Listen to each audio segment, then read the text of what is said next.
Okay, Rudolph. Oh, hi, boys and girls. Welcome to Santa's Village. And it's cold out here and it's snowing, so hey, let's go inside by the fire, have some hot cocoa, and let Santa share some brand new Christmas stories with you. Children, it's story time again, and I'm going to tell you a story about my hat. Well, I bet you noticed that my hat's kind of big. Well, let me tell you why. I remember it like it was yesterday. It was a stormy night on Christmas Eve, and I had just finished delivering the presents to the United Kingdom. And so I was about to set off to America. Now, I always stop to feed my reindeer before the long journey across the Atlantic. And I always stop at Plymouth Sound. You see, that's where the Pilgrim Fathers left England to settle in America. Oh, I remember it well. That night, the wind was howling, and the rain was lashing down. So I took off my hat, and there inside were the carrots for the reindeers. Now, children, don't tell anybody that. It's a secret where I keep the carrots, because we don't want Gregory, the greedy reindeer, to find out where the carrots are. He might take them. Just then I heard a voice. "Help me, Santa," it cried. It was Larry, the lighthouse. "Santa, the light has gone out in my lighthouse, and the sailors are in so much danger. If they cannot see, they'll be able to hit the rocks, and it's very dangerous. What are we going to do?" Well, I looked at the lighthouse, which was painted red and white, and it gave me an idea. I climbed to the top of the lighthouse. I took off my hat and stretched it over the top so everyone could see it. I heard the sound of the ships letting off their foghorns in appreciation to let me know they could now see the lighthouse. "I must be on my way, Larry. I must hurry," I explained. "I have presents to deliver. I'll return for my hat when the storm dies down. Merry Christmas!" And I gave Larry a big hug, and I was on my way.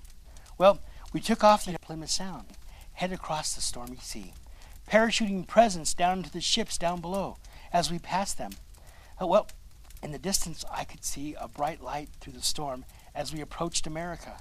The light was the torch in the Statue of Liberty.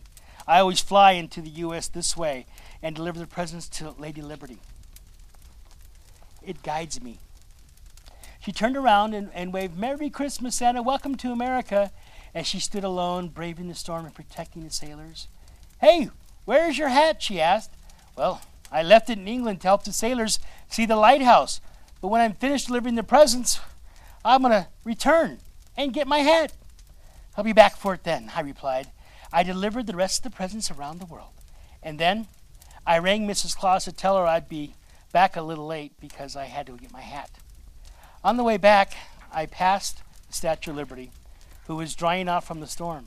But I could see that she was happy and wearing her new present, a diamond ring.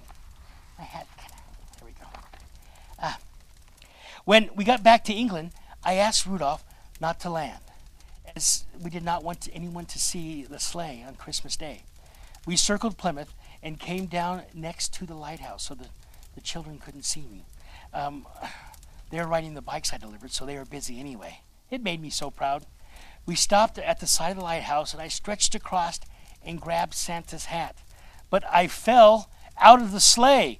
Luckily, Santa's hat is a magic hat, and it acted as a parachute and helped me to land safely on the ground.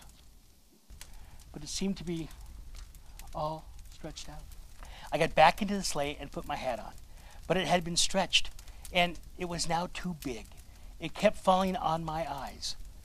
This happened all the way back to the North Pole, and the reindeer just couldn't stop laughing. When we arrived back at Santa's Village, it was just in time to listen to the Queen of England addressing the nation. I once met Her Majesty, but that's another story. See, children, a Santa hat is very important. I think everyone should wear a Santa hat at Christmas. Why, I must get Mrs. Claus to alter my hat for next year. Merry Christmas, everybody.